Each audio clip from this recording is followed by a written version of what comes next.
Hello friends, greetings to all my viewers. Welcome back to your own military history series. Just to recap, in our introduction, we saw how the Indian peacekeeping force mission in Sri Lanka was not just a military story. It was about geography, politics, diplomacy, insurgency, and above all, the courage of Indian soldiers. Those lessons are not history alone. They are directly linked to what you will face in your DSSC 2026 exam. And that's why today, we begin at the very foundation, Chapter 1, the land and the people. Because before we understand the battles, the operations, or the politics, we must first understand the ground on which it all happened and the people who live there. Sri Lanka is not just a neighbor. It is an island with its own geography, cultures, and ethnic divides, factors that shaped the entire conflict. Without knowing the land and the people, we cannot understand the war. And without the war, we cannot understand the lessons. So stay tuned, because from this chapter onwards, we will go deeper, step by step, and build the complete picture. By the end, you'll not just be exam ready, you'll be able to connect history with strategy. Now, let's begin Chapter 1, the land and the people. In our last video, we looked at the big picture, how India stepped into Sri Lanka, why the IPKF was sent, and how a mission of peace slowly turned into a brutal war. But to truly understand this story, we need to step back.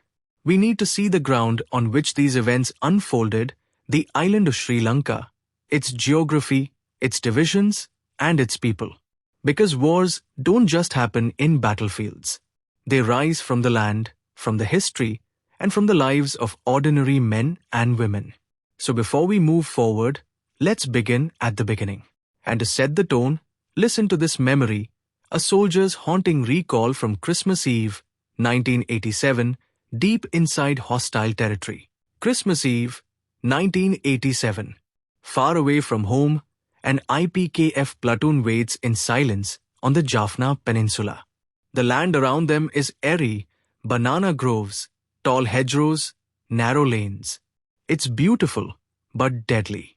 Every bush could hide an LTTE militant or an innocent villager. The soldiers stay alert, weapons ready, hearts pounding. Suddenly, in the distance, they see a young girl. But she's not empty-handed. She's carrying a weapon. And then, the night explodes. Gunfire rattles. Grenades tear through the dark. Shouts, confusion, dust, blood. In those few minutes, it's chaos. When it's over, 10 LTTE militants lie dead. The platoon survives. But the message is clear. This is no peacekeeping mission. This is war. A war fought in a land where friend and foe looked the same, and where every step could mean life or death. But what kind of land were Indian soldiers fighting in? Just across the Polk Strait, barely 35 kilometers from Tamil Nadu, lies the island of Sri Lanka, often called the Pearl of the East. Small in size, but priceless in location. Sitting astride key Indian Ocean shipping routes, Sri Lanka was never just another neighbor. For India, its geography made it strategically vital. Whoever controlled these waters controlled trade, security, and influence in the region. The island itself covers about 65,000 square kilometers, roughly the size of West Virginia or Ireland. But within that space, three distinct zones stand out. In the south, the Coconut Triangle, fertile lands of coconut, rubber, and paddy. In the center, the highlands, lush, green, and world famous for tea. And in the north, the land that matters most to our story, Jaffna, Trincomalee, and the Tamil majority regions, densely populated, politically charged, and at the very heart of the conflict. Especially Trincomalee Harbour, one of the finest natural harbours in the world. Whoever controlled Trincomalee controlled the sea lanes of the Bay of Bengal. So when India stepped into Sri Lanka, it wasn't just stepping into another country's civil war. It was stepping into a land whose geography, economy, and strategic location would shape every move in the conflict. Sri Lanka's land was not only divided, it was also shaped by its climate. On the coasts, It was hot and tropical. In the central highlands, cooler winds rolled across the tea gardens. Rainfall varied wildly, from barely 100 centimeters in Jaffna to over 500 centimeters in the central mountains. And when the monsoons came, the island transformed. Lagoons overflowed, rivers swelled, and what looked like calm ground could suddenly turn into obstacles for soldiers and their convoys. Getting around was never easy. On paper, Sri Lanka had a fairly good network of roads and railways. But by the 1980s, as the conflict had torn the system apart, roads in the north were mined. Bridges were blown up. Railways beyond Vavonia became useless. And then there was Trincomalee, a jewel on the eastern coast, one of the finest natural harbors in the entire world. During World War II, it served as a major Allied base. In the Cold War era and beyond, it was a prize every regional power coveted. For the IPKF, this mix of monsoons, broken roads, and strategic harbors meant one thing: every move had to fight against nature, infrastructure, and the enemy all at the same time.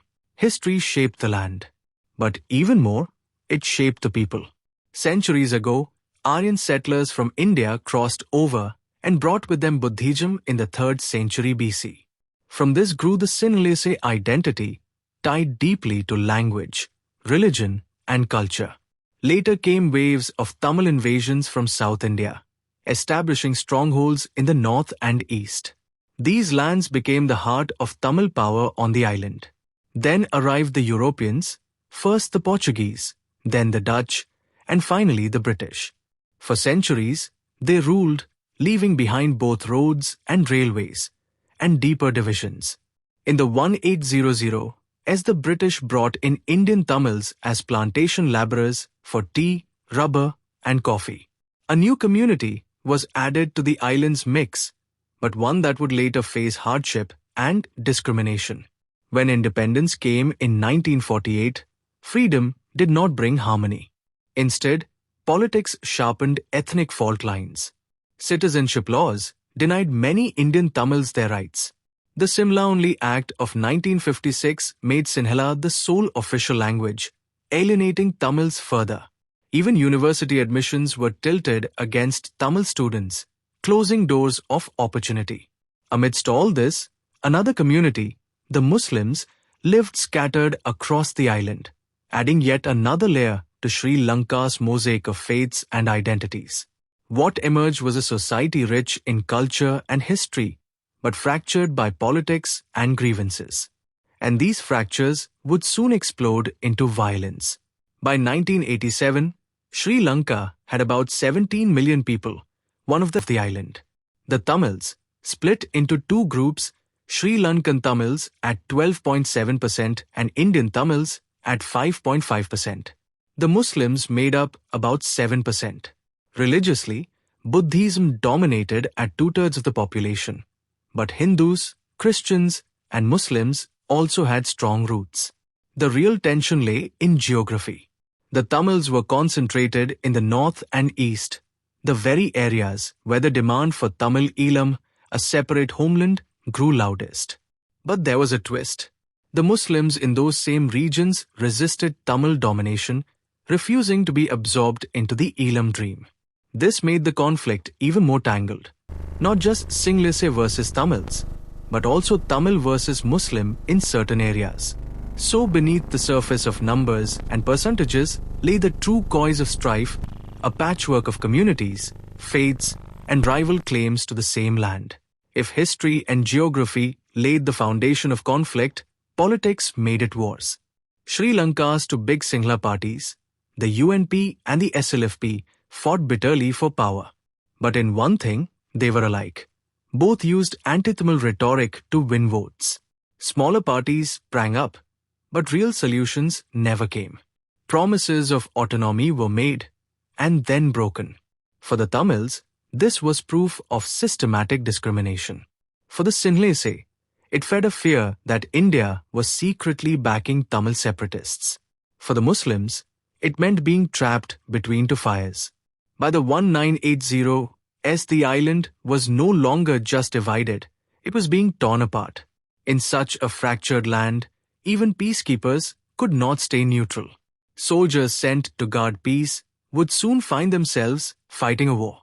And that is how India's IPKF was drawn into one of its most tragic struggles. So friends, here we come to the end of Chapter 1. If you're liking this video, please don't forget to like, share, and subscribe. Your support keeps this journey alive. And remember, start your preparation today. Don't wait. Success in DSSC 2026 comes only with consistency. By subscribing, you'll get specially prepared notes for all 3 subjects. With these notes in hand, you'll be exam ready. All you need to do is revise, and then revise again. Because in any competitive exam, it is revision that makes the difference between failure and success. Nothing important has been left out. Every detail you need has been covered. Now it's up to you to stay disciplined, stay focused, and keep revising. So friends, once again, please like, share, and subscribe to this channel. Together, we'll make DSSC 2026 a success story. Jai Hind.